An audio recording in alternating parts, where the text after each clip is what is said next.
छोटे बच्चे पर कितनी जल्दी कोई भी चीज़ का असर होता है। अगर आपके बच्चे के मस्तिष्क में जीवन के शुरुआती कुछ वर्षों के दौरान हर सेकंड लगभग 10 लाख नए न्यूरल कनेक्शन बनते हैं। जी हाँ, हर सेकंड 10 लाख। और सबसे अच्छी बात यह है कि इसके लिए आपको महंगे खिलौनों या किसी महंगे प्रोग्राम की ज़रूरत नहीं है। आपको बस 5 छोटी छोटी आदतों की ज़रूरत है, जिन्हें आप अपनी रोज़मर्रा की ज़िंदगी में आसानी से शामिल कर सकते हैं। आइए जानते हैं। सबसे पहली आदत, जो हर चीज़ की नींव है, उसे सर्व एंड रिटर्न कहा जाता है। जब आपका बच्चा कुछ आवाज़ निकालता है, तो आप भी उसे जवाब दें। जब वो किसी कुत्ते की ओर इशारा करता है, तो आप कहें, हाँ, ये कुत्ता है। जब वो आपको कोई खिलौना देता है, तो आप धन्यवाद कहकर उसे वापस दे दें। ये बिल्कुल टेनिस के खेल की तरह है, बस थोड़ा ज़्यादा प्यारा। बच्चा शुरुआत करता है और आप उसका जवाब देते हैं। अब बच्चे के दिमाग में क्या हो रहा होता है? हर बार जब आप यह आगे पीछे का संवाद करते हैं, तब अरबों नए न्यूरल कनेक्शन सक्रिय होते हैं। केवल सैकड़ों या हजारों नहीं, बल्कि अरबों। आप सचमुच उनके दिमाग को संवाद करना सिखा रहे होते हैं। आप उन्हें बारी बारी से बात करना सिखा रहे होते हैं, जो भविष्य में हर बातचीत की बुनियाद बनता है। साथ ही आप उनके साथ एक सुरक्षित भावनात्मक रिश्ता बना रहे होते हैं, जिसके बारे में शोध बताते हैं कि यह जीवन भर उनके मानसिक स्वास्थ्य को प्रभावित करता है। इससे उनके मस्तिष्क के सामाजिक और भावनात्मक हिस्से मजबूत होते हैं। जिन बच्चों को सर्व एंड रिटर्न अधिक मिलता है, वे बेहतर संवाद करना और अपनी भावनाओं को नियंत्रित करना सीखते हैं। इसलिए जब आपका बच्चा दिन में 15वीं बार आपको वही खिलौना कार दिखाता है, तो वह आपको परेशान नहीं कर रहा होता, बल्कि अपने दिमाग का विकास कर रहा होता है। दूसरी आदत है हर दिन एक चित्रों वाली किताब पढ़ना। बस एक किताब। आप सोच सकते हैं कि बच्चा अभी पढ़ना भी नहीं जानता, फिर इसका क्या फ़ायदा? लेकिन अगर आप जन्म से लेकर 5 साल की उम्र तक रोज़ सिर्फ एक किताब पढ़ते हैं, तो आपका बच्चा हर साल उस बच्चे की तुलना में लगभग 78,000 अधिक शब्द सुनता है, जिसे किताबें नहीं पढ़कर सुनाई जाती। और ये सिर्फ सामान्य शब्द नहीं होते। किताबों में ऐसे शब्द होते हैं जो रोज़मर्रा की बातचीत में कम सुनने को मिलते हैं, जैसे विशाल, जिज्ञासु या लुढ़क गया। इससे बच्चे की समझ, कल्पना शक्ति और भविष्य में पढ़ने के लिए ज़रूरी मस्तिष्क के हिस्से विकसित होते हैं। किताब पढ़ने से एक साथ मस्तिष्क के कई हिस्से सक्रिय होते हैं, ध्यान, भाषा और साक्षरता से जुड़े क्षेत्र। इससे बच्चे का ध्यान केंद्रित करने की क्षमता बढ़ती है और वह चित्रों और शब्दों के बीच संबंध बनाना सीखता है। इसके अलावा यह माता-पिता और बच्चे के बीच जुड़ाव का भी समय होता है। आप उन्हें सिखा रहे होते हैं कि पढ़ना आरामदायक, सुरक्षित और मज़ेदार है, और यही भावना आगे चलकर बनी रहती है। तीसरी आदत थोड़ी साधारण लग सकती है, लेकिन ये बहुत महत्वपूर्ण है, एक नियमित नींद की दिनचर्या। हर रात एक ही समय पर सोना और सोने से पहले एक जैसी गतिविधियां करना, जैसे नहाना, किताब पढ़ना, लोरी सुनना और फिर सो जाना। मुझे पता है कि कई बार घर में बहुत भाग दौड़ और अव्यवस्था होती है, लेकिन कोशिश करें कि सोने की ये दिनचर्या जितनी हो सके उतनी नियमित रहे। ऐसा इसलिए ज़रूरी है क्योंकि नींद के दौरान ही बच्चे का मस्तिष्क दिन भर सीखी गई बातों को व्यवस्थित करता है। ये जानकारी को अल्पकालिक स्मृति से दीर्घकालिक स्मृति में स्थानांतरित करता है। नींद के दौरान मस्तिष्क गैर ज़रूरी न्यूरल कनेक्शनों को हटाता है और महत्वपूर्ण कनेक्शनों को मजबूत करता है। ये भावनात्मक संतुलन बनाए रखने वाले हार्मोन कोर्टिसोल को नियंत्रित करता है। जिन बच्चों की नींद की दिनचर्या नियमित होती है, उनका ध्यान बेहतर होता है, उनका व्यवहार अधिक संतुलित होता है और उनकी याददाश्त भी मजबूत होती है। अच्छी नींद लेने वाला बच्चा केवल कम चिड़चिड़ा नहीं होता, बल्कि उसका मस्तिष्क सीखने के लिए भी अधिक सक्षम होता है।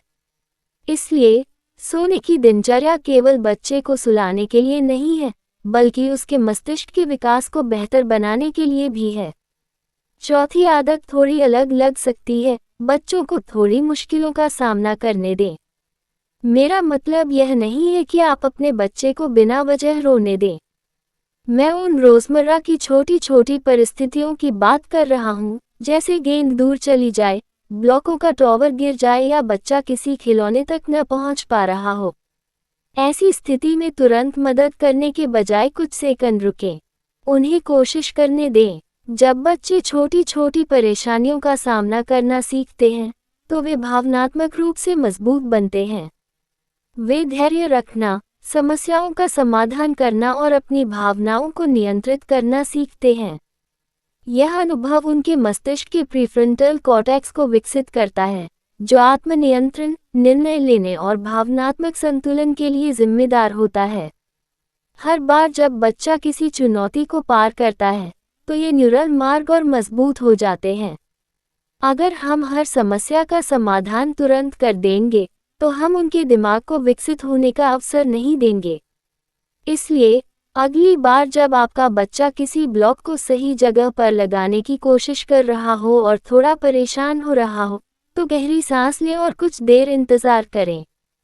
जब वह खुद सफल हो जाए, तो उसकी तारीफ करें। यही वह पल है जब उसका दिमाग सीख रहा होता है और विकसित हो रहा होता है। पांचवी और आखिरी आदत है, उन्हें घर के छोटे छोटे कामों में शामिल करें। यहाँ तक कि 2 साल का बच्चा भी कपड़े धोते समय आपको मोजे दे सकता है। 3 साल का बच्चा पौधों में पानी डालने में मदद कर सकता है। 4 साल का बच्चा डिब्बों को आकार के अनुसार अलग कर सकता है। ये सिर्फ काम नहीं है, बल्कि दिमाग को विकसित करने वाली गतिविधियां हैं, जो कामों के रूप में छिपी हुई हैं। जब बच्चे ऐसे छोटे छोटे काम करते हैं, तो उनकी योजना बनाने और काम को क्रम से पूरा करने की क्षमता बढ़ती है। उनकी शारीरिक गतिविधियां और समन्वय बेहतर होता है। वे जिम्मेदारी सीखते हैं और उनके भीतर यह विश्वास पैदा होता है कि मैं सक्षम हूँ, मैं चीज़ें कर सकता हूँ।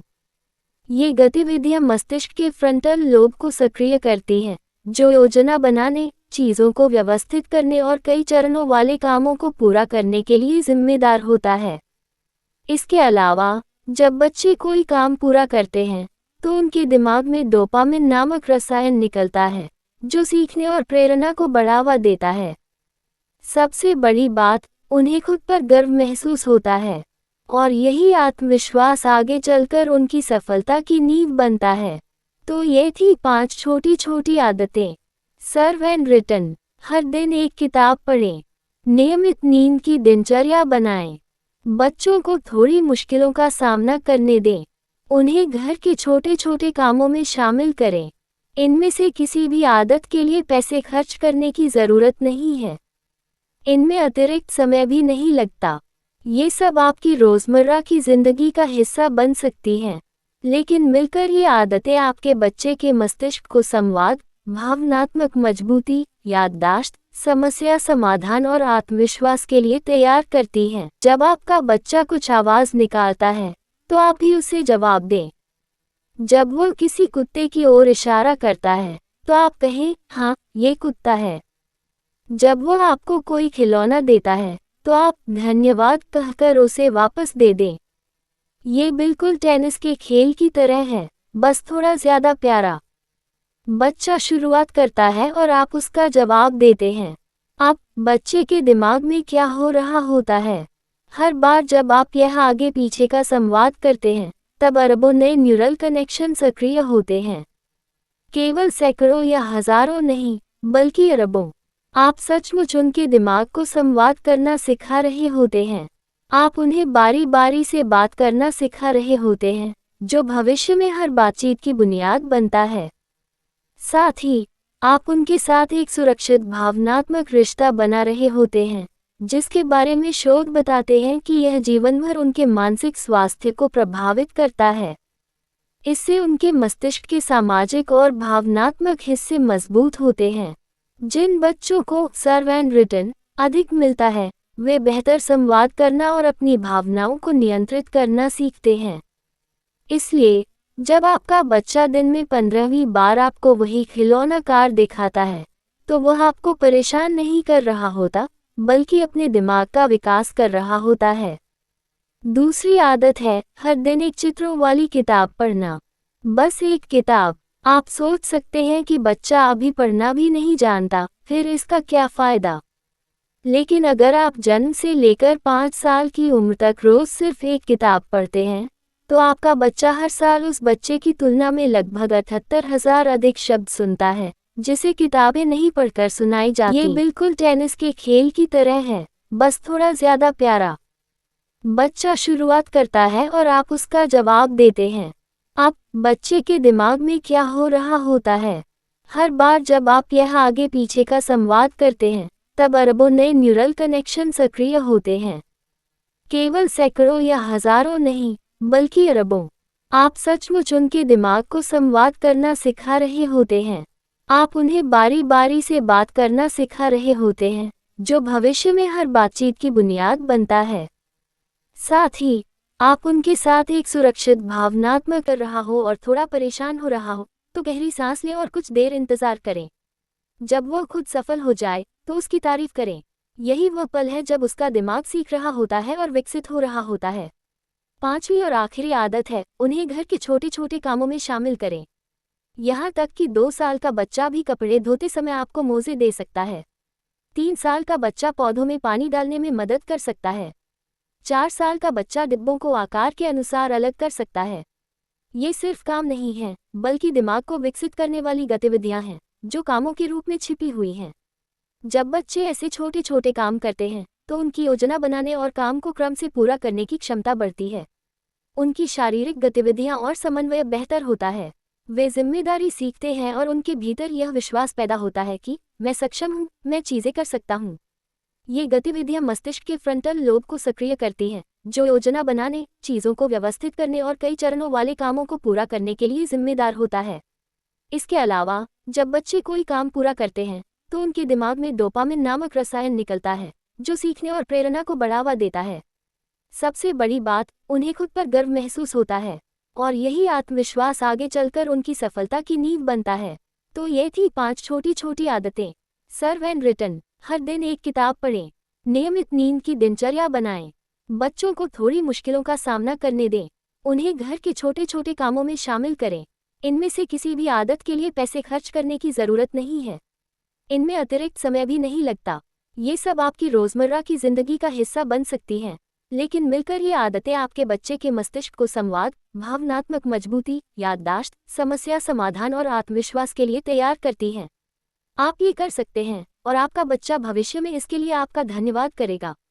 माँ बाप के लिए उसके बच्चे के ऊपर जो संस्कार इन्वेस्टमेंट करेंगे, वह अपने बच्चों को पूरी जिंदगी भर उसकी मदद होगी।